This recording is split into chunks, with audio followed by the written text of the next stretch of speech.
Hello there, and welcome back to the channel. I got my hat on, so you know what that means. Bad hair day. I hope all of you liked last week's Gen X SEX. But for those first timers, I'll be gentle, because this is about toys. Ridiculous toys. I mean, they're toy lines that definitely have their fans, but they're all but completely ignored by the industry today. No, not by everyone. Stop.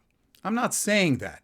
You could very well be a fan of any of these, but you can't deny that most of these silly and sometimes lame toys and action figures, they'll never be and never have been as popular as those people can't shut up about. I'm Victor, and straight out of the Gen Experience, the absurd 80s toys that might have some dedicated followers, but still find themselves sidelined, cast off, and easily ignored today. Which of these were some of your favorites, and which do you agree deserved their early retirement? How many times were you told not to play with your food? Countless. But a food fight is not technically playing, and therefore completely acceptable, right? Well, that was accurate in 1988 when these toys hit the shelves. In theory, they sounded like a lot of fun. I mean, there is nothing like an honest-to-goodness cafeteria food fight where the whole class or school gets in trouble. However, it's nearly impossible to package that whole intangible emotion of the first throw or the exhilaration of slapping someone with mashed potatoes or spaghetti right in the puss. No one got hurt in a food fight, well, except the food. Well, unless you're the hopeless sap who slipped on the pudding and hit their head. However, Mattel decided that food fighters would fill our need to battle without casualties. But I don't think that meant you threw them. No matter how badly your instinct told you to, these things might do a little damage. The food fighters were shaped like familiar food items, but with ugly little mugs. Unappetizing, anthropomorphic features on what looked like three-dimensional garbage pail kids came to life. These little guys were soldiers on the food front of war. They didn't substitute for a real food fight, and they were certainly absurd to call them action figures, even with some posability. Although there was some creativity in the likes of the combat carton vehicle, they start our list of absurd toy lines. New to the neighborhood? Don't play well with others? Here's the toy for any girl or boy who has no friends. Look like a fool in your driveway with this solo rope skipping doohickey, a jump rope you can do yourself, especially when no one likes you. Attach it to your ankle and jump rope with Skip It. Invented in the 1960s and probably more dangerous then, but not nearly as dangerous as Pogo Ball, the most popular version was created by Tiger Toys in the 80s and 90s. Oh, it's absolutely sporty and shows off your athletic prowess. You can even keep track of your skip record. Like the rest of you, I knew toy commercials were talking directly to me, and I paid attention. I was a little fascinated by this thing, and honestly, I could see myself having one. But I also wanted almost anything they marketed between cartoons. To me, everything was fascinating and new, but I also knew there wasn't much to this toy, and in the long run, I never really thought of it again. So, I skipped it. It's 1985. There is a motherlode of incredible IPs out there making buttloads of money with toy franchises accompanied by multimedia. What was the next big thing on the frontier of action figures? Well, with Masters of the Universe still hot, toy companies went small. Like itsy bitsy action figures, but without any action. Blasphemy! Frankly, they were barely even figures. I guess they were truly figurines, well, sort of. You see, they were really just glorified erasers. No joke. Muscle, or MUSCLE, was a brand of toy consisting of countless small pinkish rubber erasers in shapes of anything from wrestlers to aliens. They seemed nothing more than impulse buys near the cash register. But no, Mattel actually threw marketing dollars at these lame toys that were inspired by what is known as kinkeshi. Kinkeshi is a brand of toy playing off the Japanese love of keshi, or collectible eraser. Yeah, collecting erasers. Coming to life in Japan in 1983, when wrestling began to take our country by storm, they were licensed by Mattel in 1985. Made with harder plastic, they were still small, monochromatic erasers, toys, whatever. Muscle stood for millions of unusual small creatures lurking everywhere. Yeah, someone was paid to think of this acronym, and frankly, for coming up with that, I would either give this guy a bonus or have them fired. As dumb as it was, they made it work, and these creepy pink toys managed to squeak out 236 unique figures. Racers. There was a sequel series, Ultimate Muscle, a championship carrying belt, a wrestling ring, board game, and even a Nintendo Entertainment System video game, for God's sake. How did we go from Real American Hero to monochromatic, then multicolored pencil erasers with no articulation, taking the industry by storm? And less discussed about the cartoon, the better. The original storyline is just a bit too convoluted for me. Much has already been said about the toy line from Ideal that promised you could tear off the figure's limbs and then stick them right back on. Or stick them to other figures and create your own abomination. I guess technically they would stick, for a moment, but once they were torn off, these things were broken, and it was never the same again. When I say tear off, this isn't like you pulled an arm out of a toy socket. These guys weren't even action figures, no matter what the card back stated. They had no posability. They were like this foam thing, just one piece, until you started tearing it up like a flesh-eating zombie with its next meal. Yes, there was a gooey playset, if you can call that a playset, and characters other than Manglord, like Manglosaurus and Manglodactyl. But no matter how you stick it, this gimmick was not an effective one. The pieces just didn't stick. They'd fall right off like they suffered leprosy. Easily lost, the toy quickly lost its play value, and parents lost their effing minds. Shock, surprise, and fury as angry moms revolted with cries of being cheated, being robbed. Angry letters caused Manglor's lifespan to be cut short to just 1 year. It's considered a mercy killing. Curious if a little spit might help these pieces stick. Anyone know? Anybody? Matchbox toys often thought out of the box that they had created for themselves. Cars were the name of the game, but they had worked on action figures like the Fighting Furies and even Voltron. But planes? Jets? Why not? They were just like cars, in the fact that they could get you from one place to another. But where Matchbox cars could speed across the floor unmanned when pushed, or even careen down a plastic track through loops and curves when let loose, the Ring Raiders' motion was completely human-assisted. To get these little fighter jets in motion, they had to be flown with the help of your hand while zipping around outside or in your house. In your hand, yes, but hold them per se, no. Each colorful jet could be attached to a base that was part of a ring. You'd slip that ring over your finger, raise your hand up and out, or in a fist, then just fly it through the room without obstruction. Using your hand to complete free-flying, death-defying loop-de-loops and dive bombs. What fun! But why stop at just one? You have 10 fingers. Why not slip one on each, like a set of brass knuckles in the shape of F-15s and spy jets? And don't worry about the planes being too close together or the wings clipping while flying. Leave that to our commercial airlines and military aircraft. Ring Raiders zip through the sky on the wings of your knuckles. And don't expect any white knuckling here. This is about all there was to the toy. But I've got to give Matchbox credit for their hulking air carrier Justice Command Center. That baby's huge. If you want to start collecting this 1988 line, it's not hard. Collect all 48. Actually, there was only about 12 molds made and a lot of redeco. Did they not think we'd notice?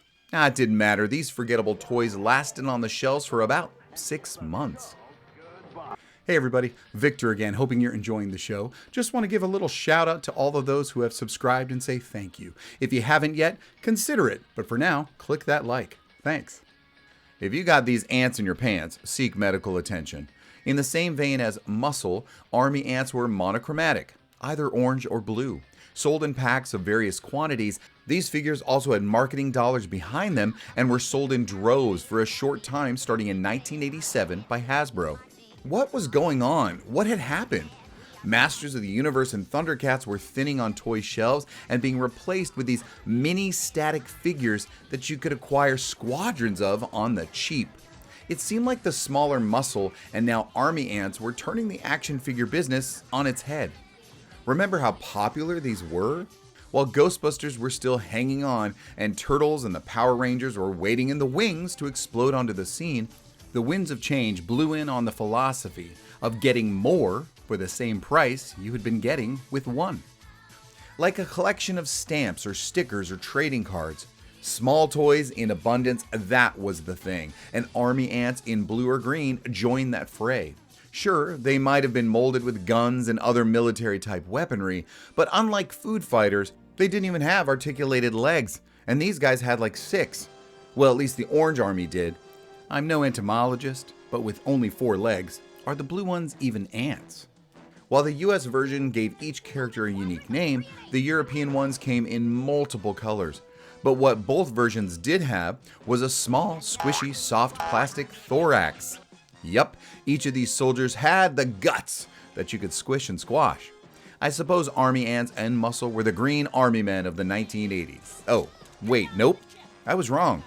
They had some of those too in 1986, but they look like this. The world's toughest troops at your command. They were plastic army men, just not all green anymore. These static sets of military personnel were now in brightly painted fatigues with spiffy molds and sharp designs and details from various armies and representing various forces. Each package consisted of anywhere from 5 to 12 soldiers, with such distinct units as the Green Berets, laser fighters, an underwater demolition team, and even an Aikido force. I mean, you can't take ninjas out of the 80s completely, am I right? As a kid of the era, you could be most anything. A general you could be, in battle and in glory with 10,000 men to lead. These guys offered a more down-to-earth option than their 80s creature counterparts. Mattel even created vehicles for these guys, and that's where they were able to provide some actual battle action features. Like their predecessors, Guts were those smaller bulk toys that were very popular for a time that kids got to go ahead and trade amongst their friends on the playground or at school to make sure they had a whole set or didn't have repeated figures. You certainly weren't going to trade your Star Wars toys. I'm still amazed at what kind of advertising was spent for this simple glow-up of the OG Green Army Men. Even with some level of popularity, their flash on the toy landscape was short-lived. And as hard as it is to accept, they are an often ignored toy line whose lack of action would provide a lack of attention in today's toy world. Some of you are going to go absolutely apeshit when I say, Power Lords? Not that great. Absurd even. Yeah, the action feature to change from one thing to another is pretty awesome. But depending on how you picked up this two-faced hero, you could easily get confused as to which form you were playing with at the moment. Was he the extraterrestrial Power Lord or his human disguise Atom Power? Well, just turn him around and you can't miss that circus freak show of a character with 2 sets of thumbs and 2 chests and a face on the back of his head. Power Lords was a pretty damn unique line when released in '83 by Revell. They even had a kick-ass playset. The entire toy line was made up of original and unique parts. There was like no shared parts in terms of design and molding. They weren't inspired by any other media either, but only 2 of them had that quick change gimmick. So although unique, they had very little to keep them fresh and new. Power Lord's look kinda just gave me the creeps with his 2 of everything. Well, not everything. Even the quick change face of Big Jim was a little better executed than Power Lord's, although I will give them some kudos for trying something a bit different. There are those that swear by these guys, had all of them and have great memories. Not me. But either way, Power Lords are given very little attention today, even with recent multiple attempts to reboot. That's a small blip on the radar and it will only satisfy the superfans and not lead to any increase in their global attention. And unfortunately, they stay relatively ignored by the overall community. No, I did not say everybody ignores them. Don't be an extremist. I just said the majority. The Power Lords aren't getting the attention as so many other toy lines you remember. Now, here's something a bit different. Outside of the box. The litter box, that is. When I saw this commercial, I instantly remembered them and thought that these 1987 soft furry plush toys were pretty ridiculous. So, they're cats, or they're supposed to be. But thinking no one was interested in adopting cats anymore, I know, how common. They devised a plan to disguise themselves as other animals and become the Purr-tenders. No, not some superheroes or League of Extraordinary Kitties, just little kittens who hid behind accessories and masks. A mask of a bunny, a duck, a toucan, a mouse mask, a COVID mask. Wait, no, that's not a COVID mask. That's a puppy mask. These 5 fictional felines looked more like they were on their way to a cat carnival, some Mardi Gras, and they weren't fooling anybody. They even purred. Well, at least I think that's a purr. Hey, you're a cat. We can't pretend the purr tenders made it big. They certainly had cute factor, and there's always room for a new plush to cuddle. Right, Teddy? No, stop it. No one was cuddling Ruxpin. He was known to kill with that stare.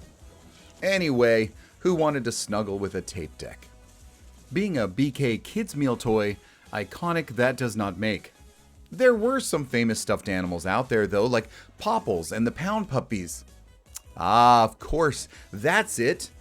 The Pretenders were pissed that the Pound Puppies got more attention, and that's why they disguised themselves. These cats plan to trick people into adopting them and then fulfill their ultimate cat plan. Try to take over the world. It'll be our secret to keep. And so, our secret safe, we kept being pretenders. Keeping secrets? What are these things teaching our kids? I know I have talked before about action figures and toy lines made from R-rated properties. Alien had one Alien before they went all aliens with a full line that included even Predator. But there was more. There was RoboCop and Rambo, Terminator and Commando, all on the toy shelves. Not on the adult collectible area like today, but right next to G.I. Joe and Mask. However, one R-rated property that doesn't get the attention it may or may not deserve isn't even from a sci-fi film or an action movie, but a comedy. And not just any comedy, but a sex farce.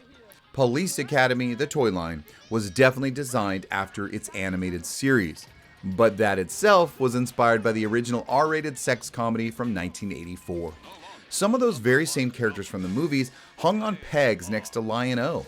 Kenner released these figures in 1988 at the same time as the cartoon. And similar to some of the later real Ghostbusters action figures and even the Beetlejuice ones, they had a lot of gimmicks in this toy line, action features with comedic effects and moving parts for silly results. Police Academy the movie was forever on cable TV, so no doubt kids knew its true origins. But the cartoon was a silly romp that kept the youngest kids engaged, but no one else. Although the animated series featured most of the female characters like Callahan and Hooks, they did not produce any figures for them. Not even Kim Cattrall's Thompson character. But honestly, how can they make a figure like that funny? In regard to most of these franchises, we probably won't see a resurgence of popularity by any of them in the near future. We may never see them again as they have mostly been ignored by the general public. Of course, they have their fans, millions of them, who still collect. I'm not saying no one pays attention. Even today, the company Nacelle keeps bringing these franchises back to life. They'll never last, but it gives a lot of folks hope and a chance to own their most cherished memories once again, or for the first time. But as we know, and you can tell, they all can't live up to the pop culture status of some of the stars that have burned so very, very brightly. But then again, we've seen some surprises before. Just look at Barnyard Commandos. Who would have thunk they'd be back? But there they are, nevertheless. And here I am, hoping you'll give this toy treasure time travel a like. If you haven't subscribed, it won't cost you a thing. But it pays. Just check out the rest of the awesome content in the Gen Experience, an era that brought us this. Well, thanks for joining me this week. I hope to see you again. Until next time.